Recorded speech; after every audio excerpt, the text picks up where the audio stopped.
Hop, bugun final Al Ahli bilan Kawasaki. Yaponiya, Saudiya. Kim yutsa Osiyo chempioni bo'ladi. Hozir tayyorgarlik ko'rilyapti. Futbolga qiziqardim lekin. Stadionda bo'lsa qiziqarli bo'lar ekan. Ibanez, Firmino bor ekan.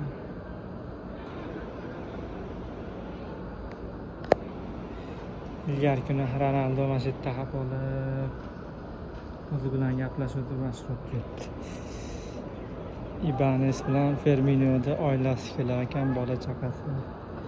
Shunga men qarayman. Stullar ustiga cover qilib ismlar yozishyapti.